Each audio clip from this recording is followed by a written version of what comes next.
Now that you are in this space, during this year, you took a break from podcasting. You wanted to focus on some other things. Why is it important to do it and bring it back now? It was important because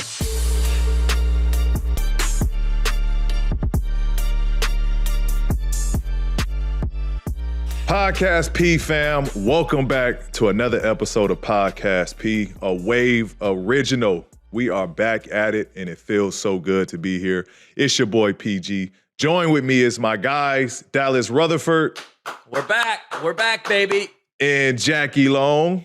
Shabba-dabba tweet, tweet, tweet. Come on. You know, I missed that, Bunky. It's time for the three-man weave. I want to use this time to really catch up with my guys. And guys, what have you been up to since our hiatus from the pod? Jackie, what have you been up to, man? Have you been filming? I know The Chi. Any new projects you can share with us? Man, The Chi comes out May 16th, Dow. I'm excited about that, man. Keith is about to be another dude that everybody about to love, character. And, I'm glad to be back with you fellas, man. I ain't seen y'all in so long. Y'all look good. What you been having going on, Dow? What's been going on the past few months for you, man? Any news you could share? Any...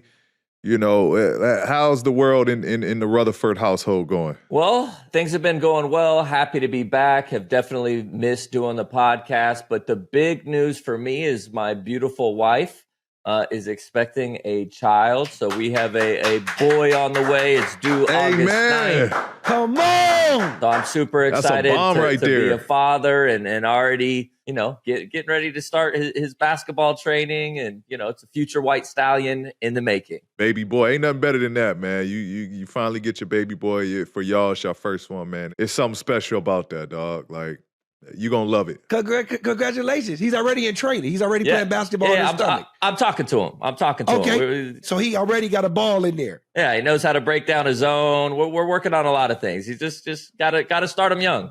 How old is he right now? He's almost zero. Okay, almost zero. He's not almost zero. Yeah. Congrats, Dal, man. I'm proud of you, man. Thank you. About time. I guess I got to be next. Shit. You're next. Shit.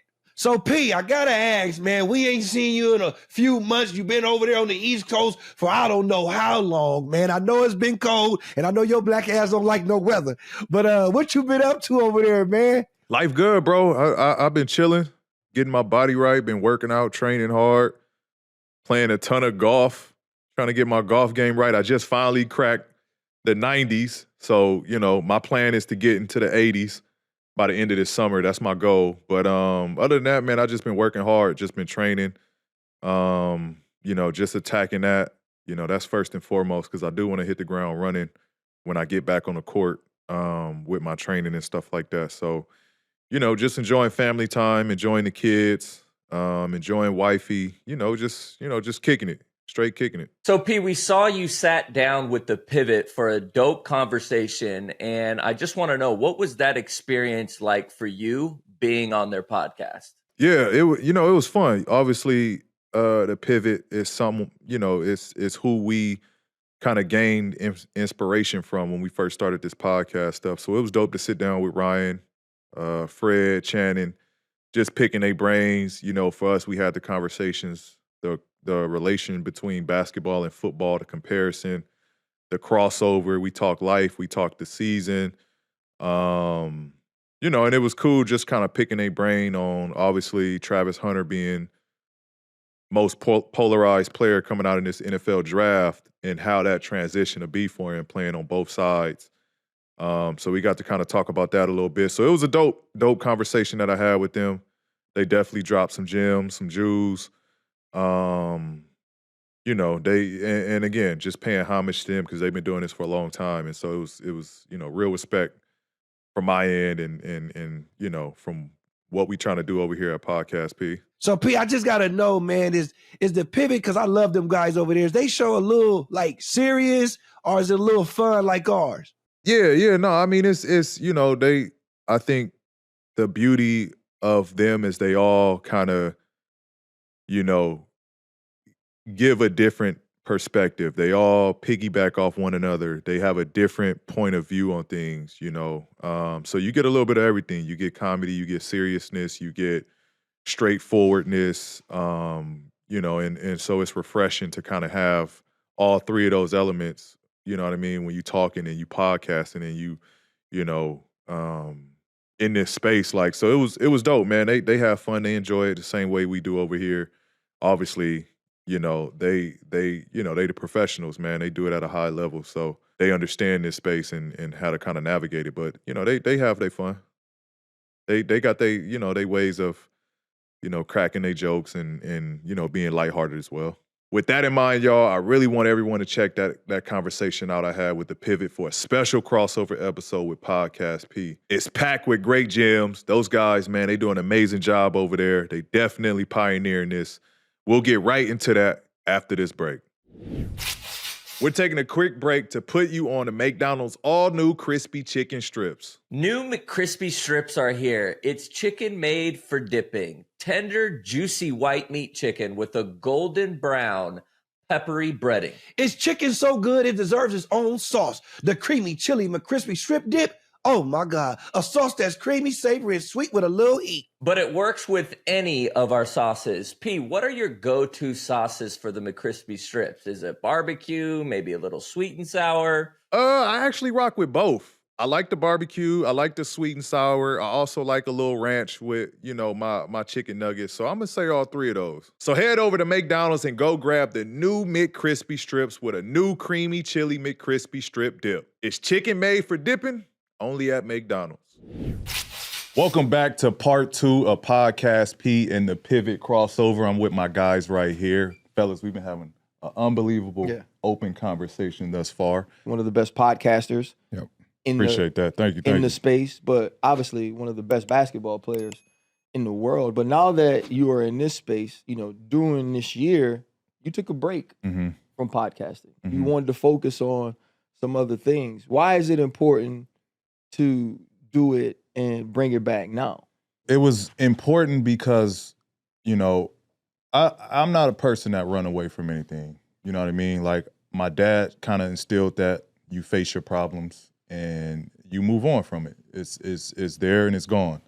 And the reason I took the hiatus was more so I wanted to get my body healthy. Like, I wasn't mentally there to, you know, in a time of where we were at, the team, me dealing with injuries, I wasn't in a space of being jolly and happy and, you know, it wasn't much, you know, obviously we had topics and guests to talk with, but it wasn't much for me to talk about, if that makes sense, just because of where I was at.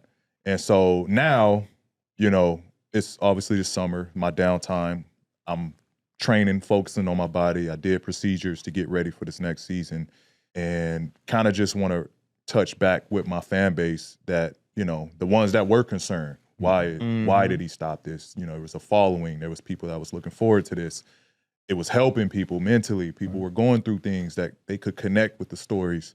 And so it was important for me to kind of get back into the podcast space where it's not just about me. You know what I mean? I took it personal to end it, but hindsight, it's not about me. Like this, we've kind of created something where, you know, people are enjoying these. They're looking forward to these, reading the comments of, man, I can't wait for Monday. You know what I mean? That's it's crazy that they want to just hear us talk and they're looking forward, not basketball, they're looking forward to hear us talk. So it was important for us to kind of start this back up and get back, you know, to just give back to the people, man. That's what I always inspire to do is kind of give back to the people. And this was a question I wanted to ask on the first part or part 1. So I'll ask it now. You know, Channing mentioned having a podcast to be able to tell your own story. I'm pretty sure you now realized that just because you tell your own story doesn't mean that people will agree with that story or even believe that story or allow that story to be the last word. Do you feel you are getting out of this space what you planned to when you decided to start a podcast? Absolutely. The worst thing and the reason I wanted to get into podcasting is I'll talk to, you know, someone interviewing me, right? And by the end of that day or the next morning, it's a snippet of what I talked about or what I said. It's like, damn. And again, when I was talking to you about it, like that used to bother me. Like people think I like they took it out of context of what I was actually trying to say or what I meant by that. Now with podcasting, I can be like, yeah, I said that. Yeah, I said that. And so it's just a difference. You know what I mean? It's just a difference, like, you know, of on my psyche. Like, it's been therapeutic to be able to relive moments and talk about moments and talk through things with guests, with my boys, and to where I don't have to feel like, you know, I'm leaving stuff behind or, you know, again, something was said out of context. Like now I get to leave it all out there. I get to say what I want to say, how I want to say it. It's my platform. And whatever happens from there, like, at the end of the day, you get the last say-so of what gets pushed out there anyway. So, you know, I'm comfortable with that. I can deal with that. While I got y'all, though, because I got professionals here now, and this is an old topic, but I think now I finally get professionals to talk about this. When we comparing basketball to football and who could make the transition. Because I've always wanted to debate this, but I'm talking with basketball-minded people. So the conversation is always a little bit easier when talking about this. You mean what's like y'all, from pro sport to pro sport? Pro sport to pro sport. I can't play in the NBA. I'm going to just keep it 1,000. Like, I tried to do basketball when I was younger. Look, I was Dennis Rodman in a short body. I can rebound and play defense. And that was it. Yeah. So me going from running back, that's what I did well. That's the only thing I did well. I probably couldn't even play no more in an NFL position. Maybe safety. I think I can come off that. And back. And that's about it. That's about it. Yeah. But NBA, nah, I'm going to keep it real with you. I couldn't. I believe that, if y'all put as much time into football as y'all put in basketball, it'd be good. Y'all bodies would look different. You had to get more bulky. You had to be, because you can't, like 6'7", 6'8", it's going to be certain positions you can play. Yeah. So you ain't going at a 6'8" quarterback. You're going to get folded. Yeah.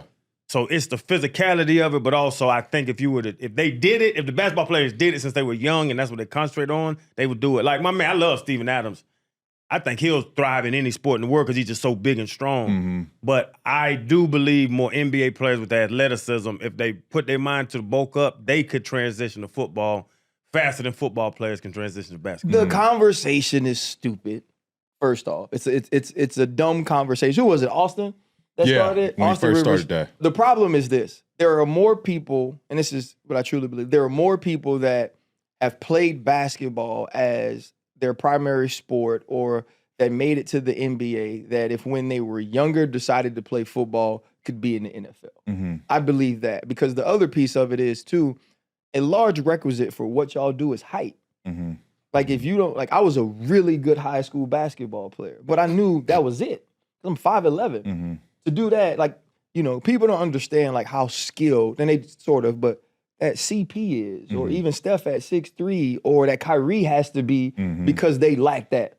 So where the conversation got convoluted was if they ask you right now to go play basketball, to go play football, you couldn't do it. As talented as you are, because at your age and what you're conditioned to do, you wouldn't be able to transfer the mentality, the physicality that you need to play football now. But if you started when you were 10, then yes, you're athletic enough, you're tall enough, you have the hand-eye coordination you need. But if you take Myles Garrett, right? Myles Garrett, who is he can hoop. He can hoop, but he's probably tall enough. You can put him on an NBA court and get what the 14th player on the bench could give you. He could go in the game. If you got him on the break, he could catch the ball, he could dunk it, he could rebound. But like, it's so much about how we were trained, what we were built to do. You know what I mean? And like, if LeBron played football his entire life, when he ran into DiVincenzo the other day, he wouldn't have acted like he got shot. I was gonna say that, RC. Right? Because I've seen PG do it. But it's in football, you can't say, and look at the ref smiling. That's just part of our game. Yes. Selling a call. You know what I mean? That's just part of our game of football. Y'all, like, there's no personal fouls where you sell a hit to get this person, or to get to the free throw line. You know, that's just part of our game now where you're trying to sell a call. But I do think when guys have played dual sports growing up, I think those guys tend to be better pros in basketball because of that physicality that they learn at a small age, where they know how to seek contact and go through contact more so than the guys that like just play basketball. So I think, you know, the when people talk about the correlations between the two, I think it's easier, not easier, but I think the transition will be made better for a basketball guy to cross over to the football space for the skill set alone. Who comes to mind to you first as basketball guys going over to football? Oh, And we can give you our football guys, our first 4 or 5 to go over to basketball. Bron for sure, Mhm. Russell Westbrook, I think Anthony Edwards, Steven Adams. He has the football physicality mindset. He's on my list for the gorilla fight. Yes. He'd be a better guerrilla fighter than he would football player. For sure. But I've like Steven Adams is very well into that, you know, New Zealand MMA lifestyle. But you bring up Anthony Edwards. How tall is Anthony Edwards? 6'4", 6'5". Really? What position is he playing? Like a giant. Shooting guard. No, what position is he playing in football? Football. Receiver or tight Linebacker. end? No, he can play. You don't think he'd be a linebacker? I don't what's the think typical- he can because this Because I is train with football guys in the summers, and some of them, they appear bigger on TV than in the gym. I'm like, true. I work out with these dudes. Like, Yeah, not size wise. I just think that the movements and what's required of you is just so different, right? Like the reason hooping to me was such a fun game to play in high school was because all summer I could legitimately be working on my craft, right? In situations that felt much like game situations, in one-on-ones, in pick and rolls, defending against people who could really go. Like you could go do that anytime. You could toss the ball out right now, call 9 of your homeboys you hoop with, and you could actually be working on what you do.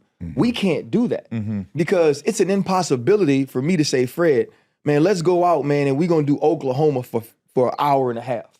Right? Like we don't get to practice on that. And I think that's why I would have to say you had to play something like receiver because it's like, okay, go get open. That's why they go play tight end because it's go get open. That's why they go play defensive end because now you can rush the quarterback. Those are things that you could jump into from an innate standpoint because so much of what you guys do is like instinctive and feel.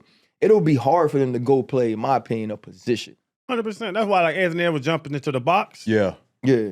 So now you got a guard pulling around. Now he going to hit a guard, bounce off the guard. Now Saquon Barkley's running at it. Now he got to drop his shoulder on Saquon. Y'all ain't We made ain't built like for that.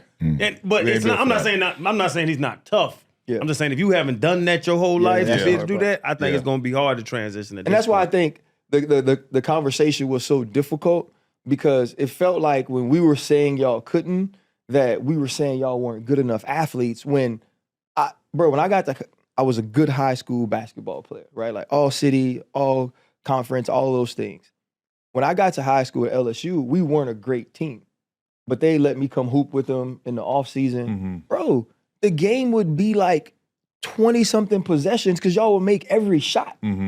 But then I go to the game and I'm like, he's not even that good. Yeah. You know what I'm saying? Yeah. Like they don't understand just how talented you dudes really are, man. And that's why the conversation wasn't a good one in my opinion because it was like we were saying y'all weren't that talented. The point was just like the things that it takes to be good in each sport is so different. Right? I want to ask too because you brought up what position Anthony Edwards would be, and I know in football, guys, you start out little league, you might play quarterback. By the end of your career, you at corner. How does that transition? Because I even seen in the draft, right? Some dudes were drafted as, you know, I was looking at Richard Sherman, one of the best cornerbacks, was originally a receiver. Now he plays corner. Like, who makes these decisions when a quarterback goes to a receiver, or like who makes these decisions? Is it the player that kind of thinks he can play this spot the best? It's sort of just that evolution of it all. You know, even when you look at when Bron played football, even when AI played football, right? And basketball actually became that sport that they were great at. Same thing in football. Those positions sort of find you. Mm-hmm. I mean, when you go to Pop Warner, like for me, for example, I was a D tackle. I'm a D tackle and a tight end. Yeah. Right. And I couldn't rush. I wasn't gonna get any bigger, but I was bigger than everybody then. Mm-hmm. Basketball. Fred T, how much you weigh in high school, Fred? I was 6 feet 212, What you ran the 100 in, Fred? 10'2'9". Fred was a man child. Mm-hmm. Yeah, I was a little different, but when I was younger, right, just this didn't is give you the where I ball. was bigger. I was bigger than everybody, so I played D tackle, tight end. Then I kind of grew into my body, which allowed me to get my official position, which I thought would be safety or running back. Mm-hmm. And I excelled at running back. I didn't go to safety, right? So I just put the repetitions in on that one particular skill set, and that's how I ended up making it pro. Okay. Right. So for me, that's what it came down to. Okay. And I 100% agree with Fred, but also people have I know Nick Saban, I know Bill Belichick, we heard the story. They have they tight cast. Mm-hmm. Yeah. So all my linebackers need to be 6'2" or better, 240 or better. So it's a criteria. So you try to fit that criteria where, like, to Fred's point, you put me at D tackle because I'm bigger than everybody. I'm not getting drafted or recruited as D tackle. I'm 210. Oh, but you're a 6'3", 210-pound linebacker? Oh, that's D1 material. Yeah. So I think I would say the coaching staff has to know. Hopefully you have an influence, some kind of parent influence or some kind of mentor influence that'll let the people know, like, oh, this dude Fred is not making it anywhere as a D tackle. But I think that criteria of size, height, and all is bigger.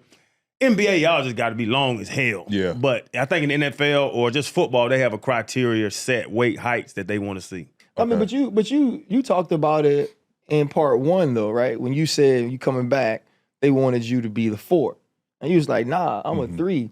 But those positions, and it's changing, right? Basketball is becoming almost positionless, right? You look at Jokic, and even with his size, he plays so much on the perimeter because of his skill set. Right. But back in the day, Patrick Ewing knew his whole life as he continued to grow, he was going to be a 5, right? You were going to figure out the 1 and the 2. Like, that was what we understood. It's the same way in football. Based on my size, there's only so much I could play, right? Like, I could play receiver, I could play DB. If I played quarterback, unless my skill set was out of this world, I didn't have a chance to make it because I'm 5'11". That's changed a little bit more. And so for me, I was a quarterback my entire life. Randall Cunningham was my favorite player. We got to high school, the kid in the grade under me was a better quarterback than me, right? And all of his relatives were like the best quarterbacks in my school's history. Vance Joseph, who's the D coordinator of Denver, he was a quarterback. Mickey Joseph, the head coach at Grambling, quarterback. So they all did that. So I went to a freshman game one day. They was getting bombed on. And I told the head coach, I was like, look, I can play defense too. Just because I knew eventually he was going to be the starting quarterback and only one got to play. Yeah. And then you play that and then now you excel. But think about Lamar Jackson, bro. People always wanted him to play something different. Not because, obviously, he's one of the best quarterbacks in our game, one of the greatest players in the history of football. Not because he couldn't do that, but because the type of athlete he was didn't do that. Right.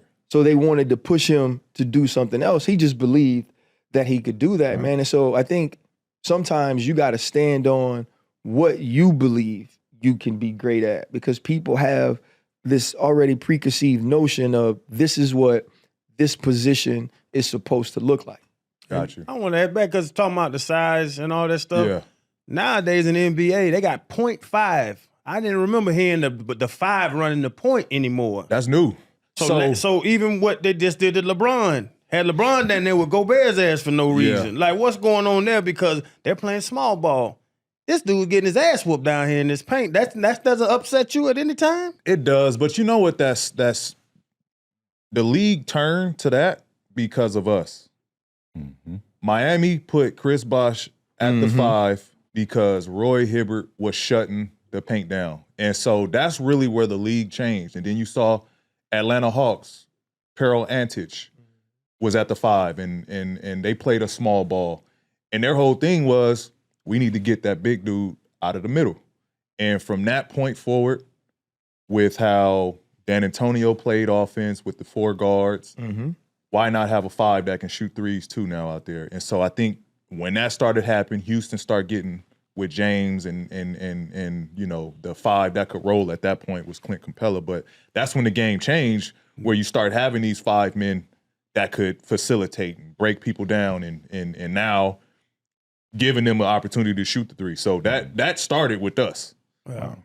You know, that was the only way you could beat us. We got to get Roy Hibbert out of that paint. Yeah.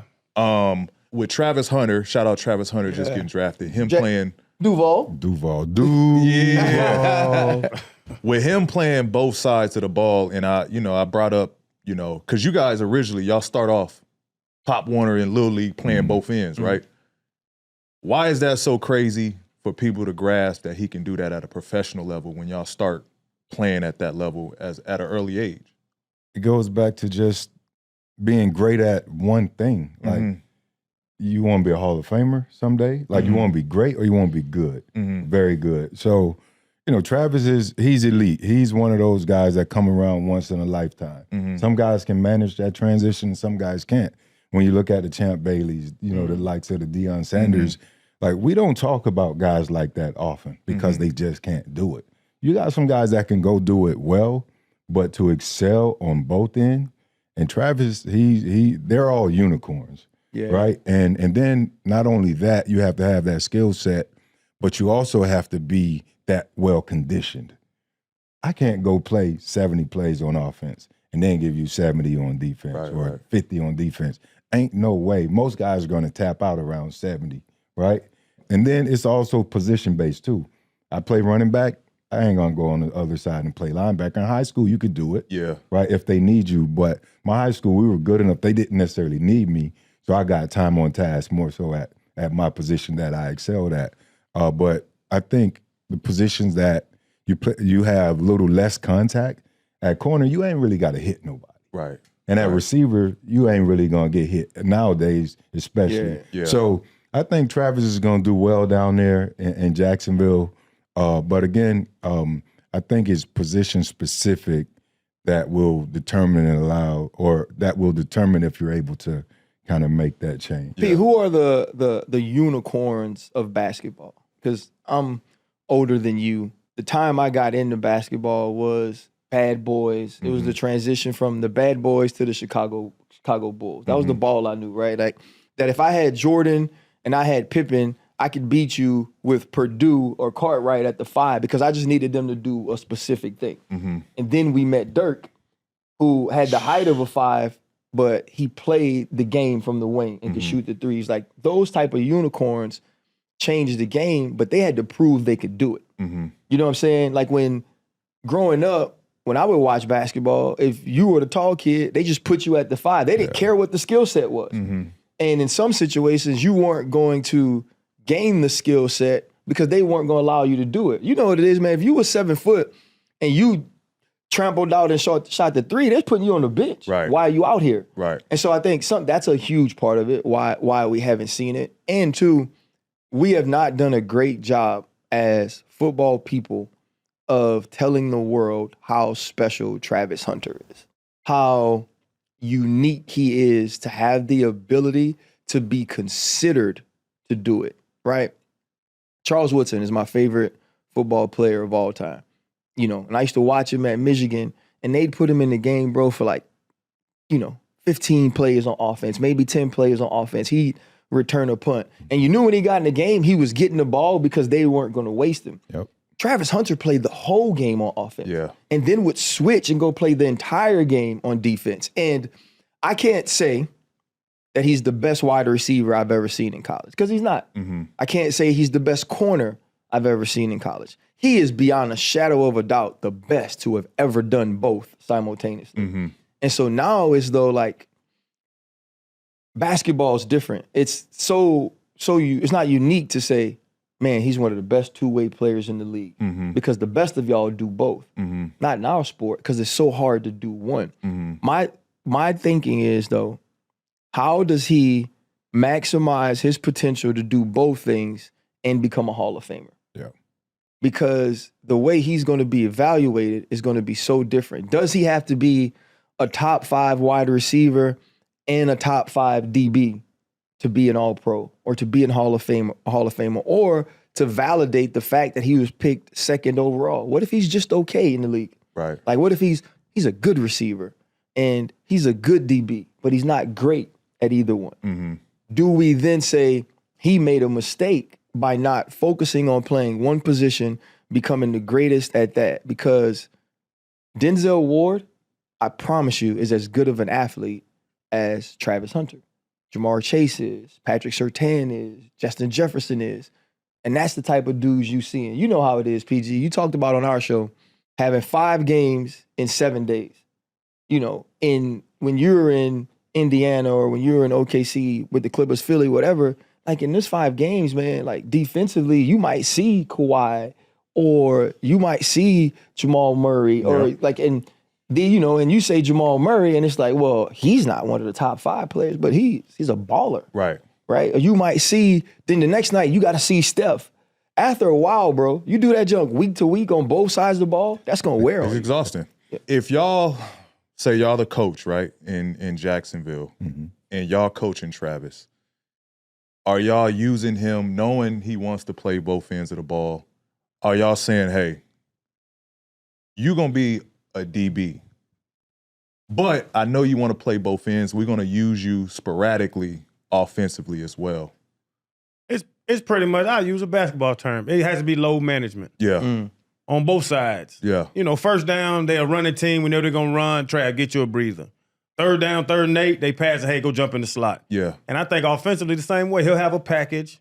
We go 4 wide. You in there. You're not the number 1 receiver. Yeah. Go get in the slot. Get you a safety or linebacker to go bop, bop, bop real quick and get you, get little yards. Like, put him in advantageous. What's the boy's name? Cohen. Liam Cohen. Put him in an advantageous situation so he can show off his skill set. But like RC said, I don't think he's an amazing receiver. I really don't. I think he can play. He could be a lockdown man-to-man corner. I don't think he can go out there. He's not Jamar Chase. He's not. You can name him off. All the top is Jetta. He's not that. But I think he can go out there and be a lockdown corner. So play him at corner and have him a package. 11 personnel, you in there. You in the slot. Go find you a dummy to go work in the slot. Yeah. And I think that's the most advantageous way. But to Fred's point, you ain't playing 70 on both for 70. You ain't playing 140. I know that's got to be tough. Die. Yeah. That's got to be tough to do. You're going to die if you play 140 plays Yeah, a and game. it comes down to trust too. Dion damn near his dad. Yeah. He trusted him. He knew what he's capable of doing. Yeah. And now this new transition to the NFL, you have to look at it and say, how could we get the most out of him?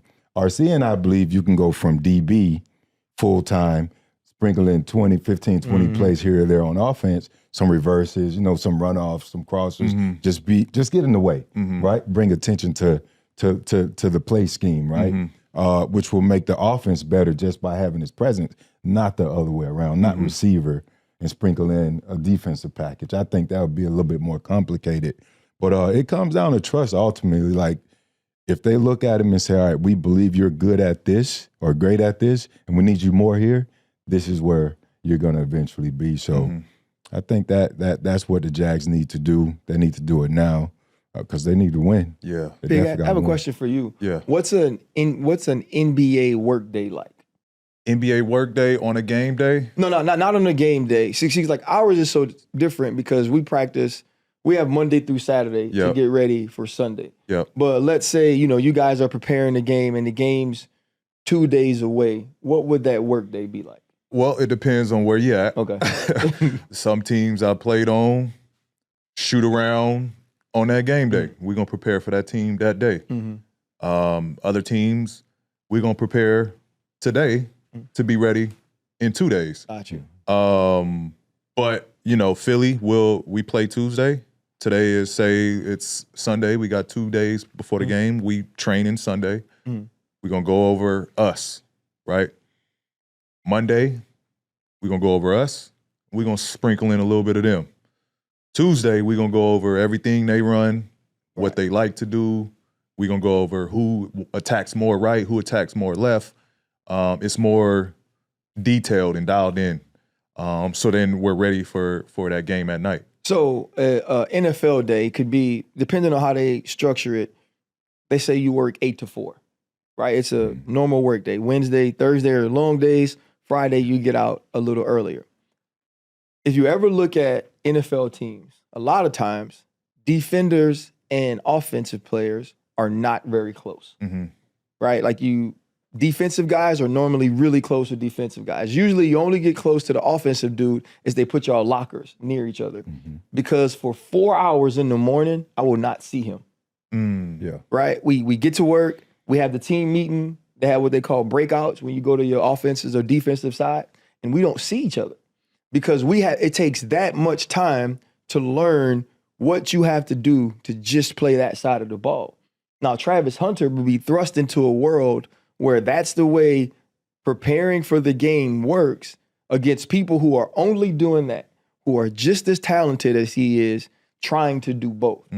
I think we're trying to simplify it, man, to like, what is going to be like when the ball kicked off? What is his life going to be like? And he already, and talking about load management, he wouldn't practice the first day of the week at Colorado when he was better than everybody in the country at what he did. At 21, 22 years old, people don't want to walk in and say, hey, man, when all these veterans are still practicing on Wednesday, you get the day off. It's going to take such a toll for that young man to do that. And two, let's get it clear. NFL players, receivers, and corners are not scared of Travis Hunter. Yeah. Like, y'all, what's the Cooper Flagg? Yeah.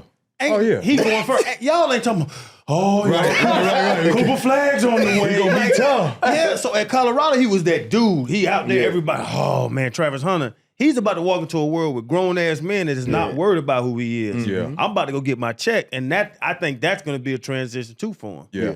But, I mean, I think that happens across, any sport, regardless of who it is. Bron comes in the league. I don't think people was like, oh, shit, here comes Bron. Like, we know how good he is. We've heard about him. We've watched and followed him. Similar to Travis, we've all got to follow his stardom.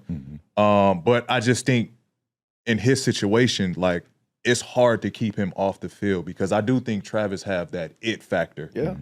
Where he knows how to affect the game. He knows how to put his imprint on the game that I think it's hard to keep him off the field. You know what I mean? And so, like, that's my only take. And I just know how tough it is.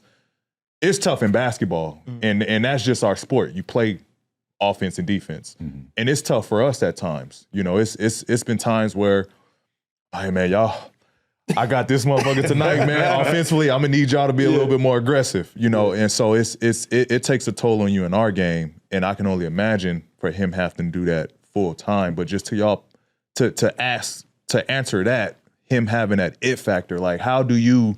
Because there's gonna be times I know he's gonna be on the sideline. So imagine like, this, though. But imagine this, there. though, Freddie T, because you're a J-Ville guy.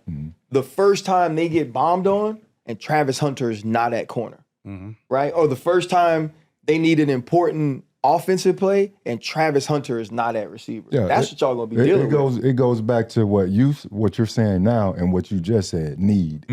That's the word, right? It's gonna be what do they need, and right now they need a cornerback to go opposite Tyson Campbell. They need a receiver to go opposite of Brian Thomas Jr.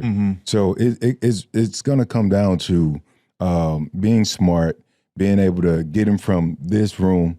Study over here to study. He's gonna have to dial in, but he's such a great, amazing young man, Awesome kid. and he's so tapped in. So I believe he can make that transition, and I'm looking forward to seeing it. It's like when y'all in basketball, when y'all got to get in the last 40 seconds of a quarter, you pull a star out, let him get a little breather. It's going to be on the coach to manage what plays and how many snaps he has and when them important snaps are. He should be on the field every third down. Yeah, on each side of the ball. Money down. On He each side of should the be ball. on the field and That's money fact. down. That's So true. what's the mentality for y'all, PG, right? When you do have a young kid like that who does have that label of, okay, this one's different, right? He's one of those people that can become the face of the league. Because, like, I know for me, if Travis is playing wide receiver, I'm hunting him every single snap.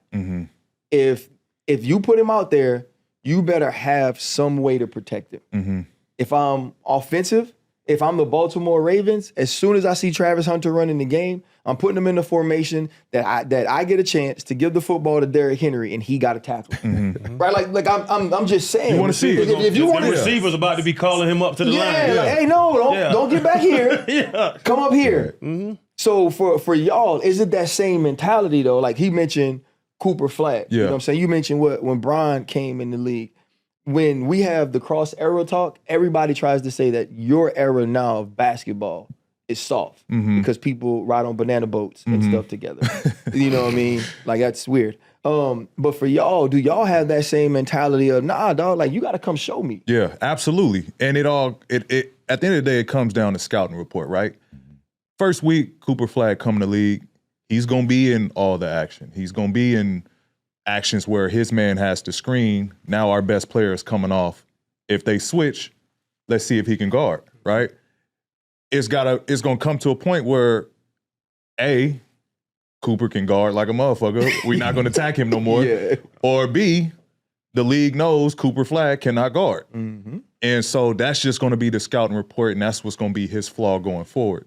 That's, to your point, the comparison, that's kind of what it is like in the league. And at that point, from that point forward, that player, Cooper Flagg, is going to have to learn how to guard in the NBA, right? Because everybody watches games. It's a copycat league.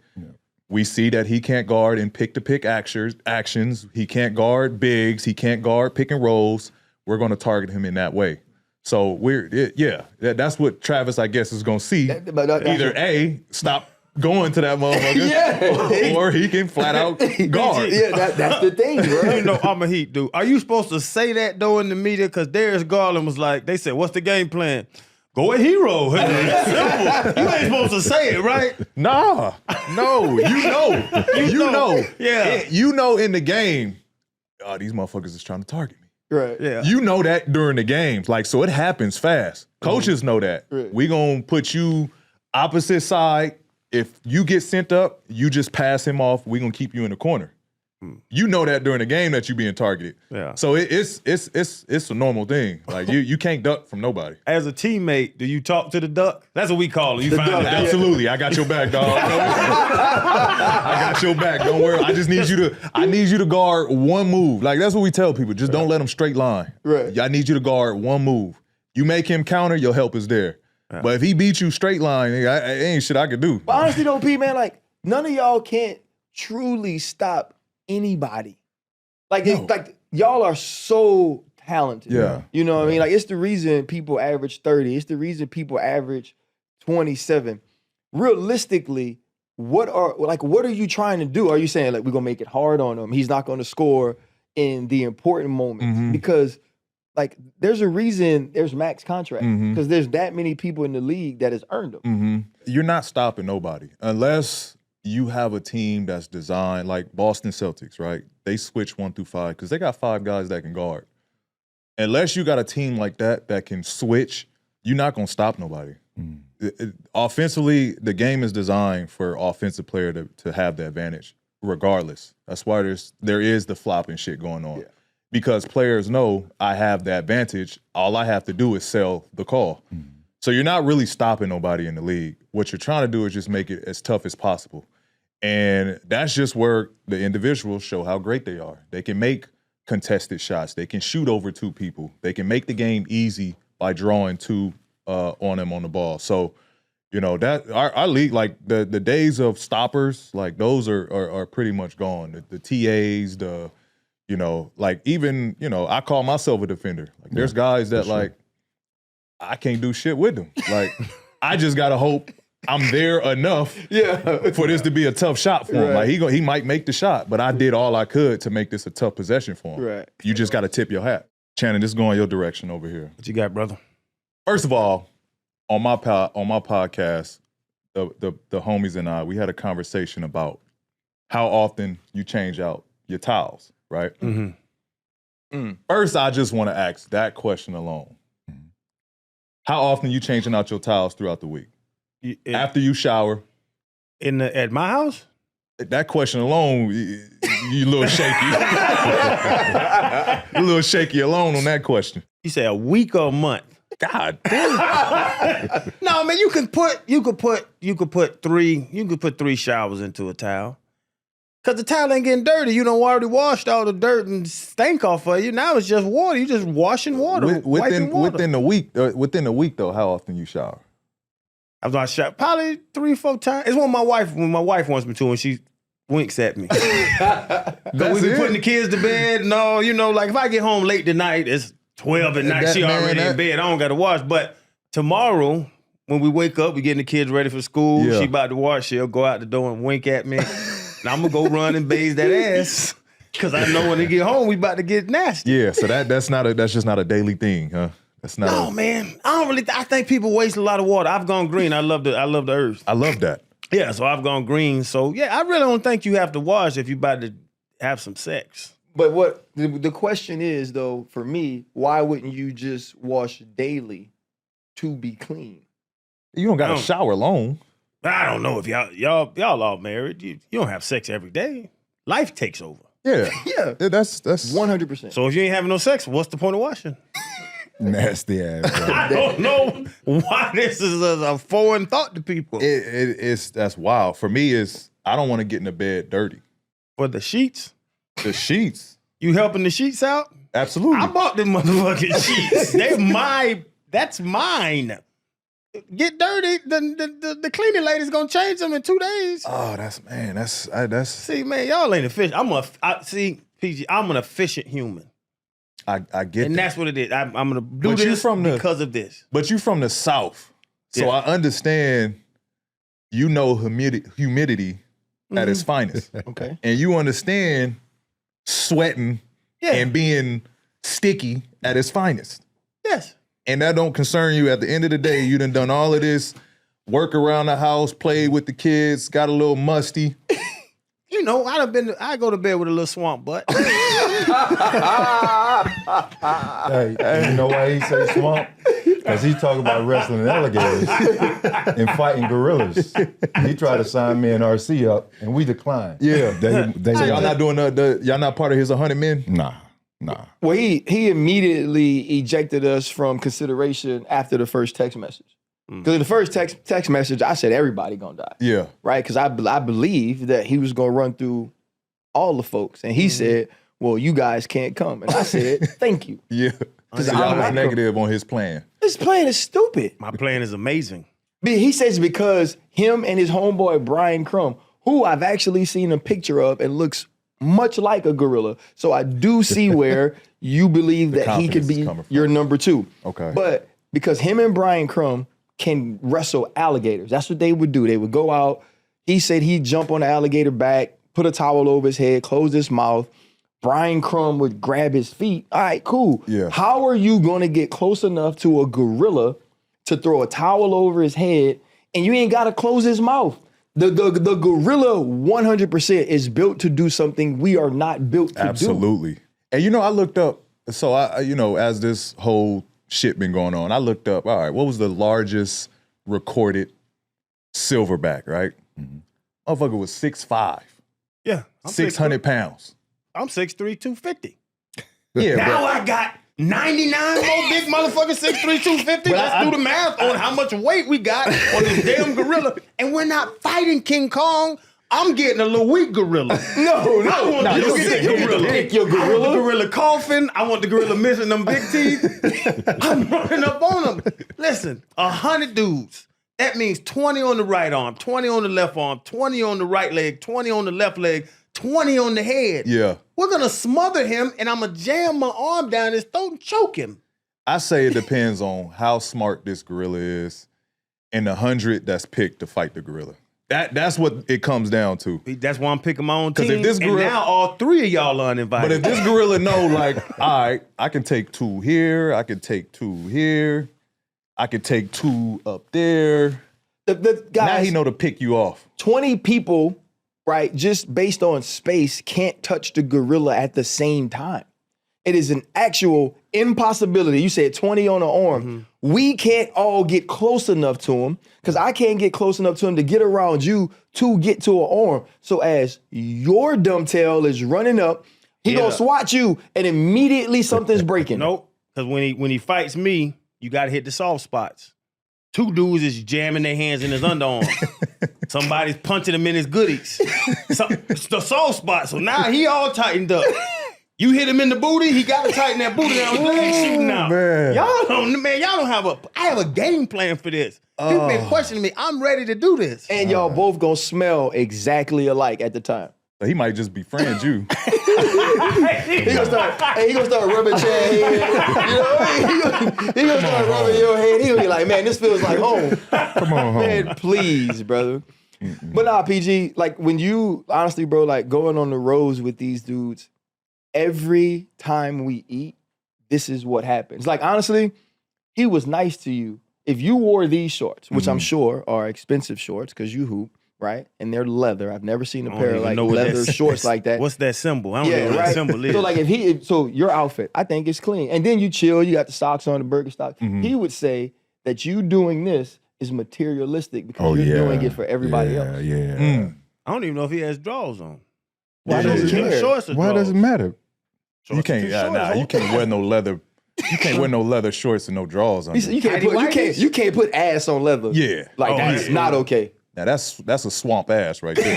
You can't do that. Yeah, but no, this is. I mean, this is a comfortable. You know. See, but that's besides the point with Channing. Here he goes. He's saying you're doing it for everybody else, not you. Yeah. Not to be comfortable, not to look good, feel good. Yeah. Think all that stuff. Just because it's expensive, it's materialistic. Yep. And that's it. And that's it. And that's it. He doesn't comprehend nothing else. Man wears $1,000 pair of jeans for himself. Yeah. Man wears $2,000 shoes for himself. That doesn't make any sense. Because you want to look good. That. Look good to who? Whose eyes? Yourself. Yourself's eyes. You want to present yourself in a way that is presentable.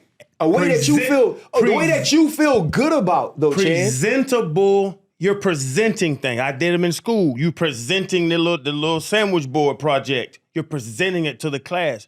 You're presenting your appearance to the world. So therefore, you're trying to impress people visually.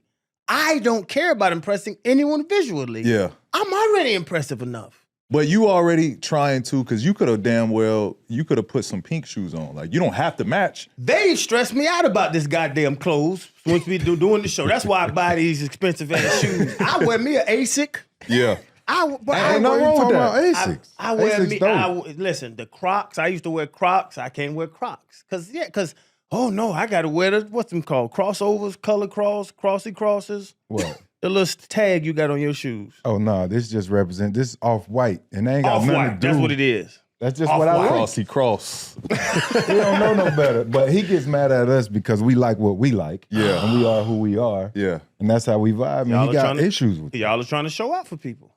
I don't see think the reason it's to show out for anybody. Just before we wrap, the Travis Hunter situation has just been so intriguing. So I kind of wanted to stay on that a little bit.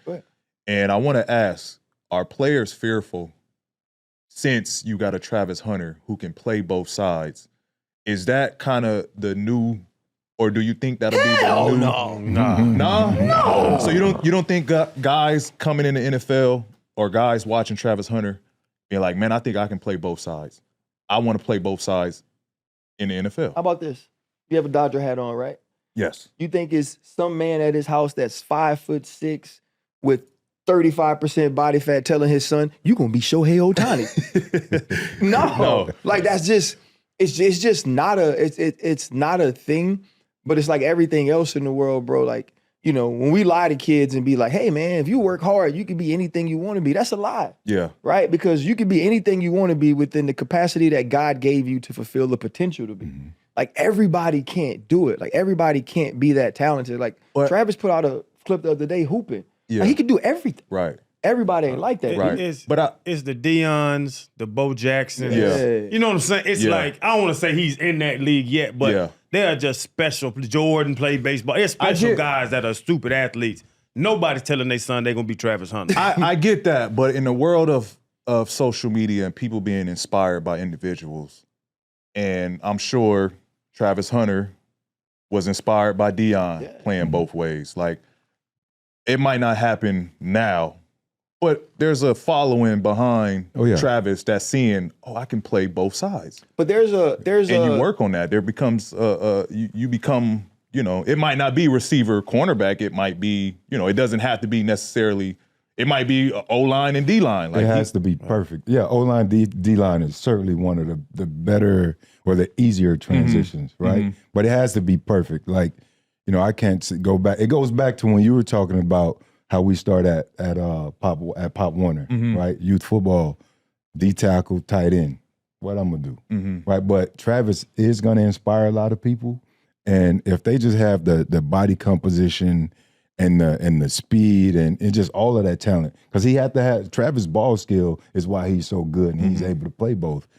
A lot of times they call DBs receivers that can't catch, which is why they had to go over to play DB. Right. But if they could catch and can run route, then they have an opportunity to do it. But you got to have that heart, that drive to be able to do it. Right. Like Travis 60 plays here, 60 plays there. He could do it.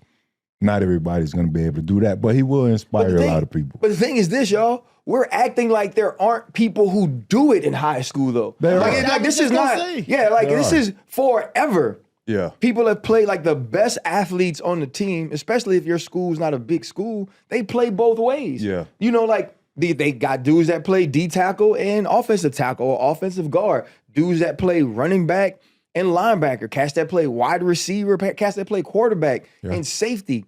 It's not that people aren't inspired enough to do it. It's not that people don't even try. It's that they can't. Like I think like we have just totally skipped over the fact people just aren't as good as he is as at doing both. There's a position in recruiting in high school that's called athlete. That's for the Travis Hunter that plays every position. And you know what happens? He goes to camps and he gets in the training camp and they go, wow, he's so much better at this position than he is that. Travis was the first one where they was like, mother effer. Both sides. He is an All-American at both. And I think that's, what makes him different. Like it's like, and I think the smart people decided, because I would say my journey, I was a all-state running back and linebacker. But I had 70 D1 scholarships as a linebacker and 13 as a running back. Okay, I'm better at linebacker to that point. I think the game is gonna make it all wash out. Kind of like the basketball football debate. The pivot versus podcast P. No, I'm just tripping. Congrats on your Webby nomination, man. Yeah. Thank you, bro. So it's always good to see I just want to shout great out people y'all in great too. spaces. Shout out to y'all too. I've been growing up, in being in this league, being able to watch y'all stories and the people y'all interviewed. I'm a big fan of what y'all do. It's the reason I was comfortable to kind of open up into this lane because of what y'all did in the lane that y'all paved. So salute to y'all, man. Appreciate that, y'all. man. Appreciate you, brother. Yeah. There you have it, y'all. It's a wrap on the episode. Appreciate y'all tuning in. Y'all can catch us every Monday here on Podcast P, man. It feels great. Finally be back on our own platform, doing what we love to do.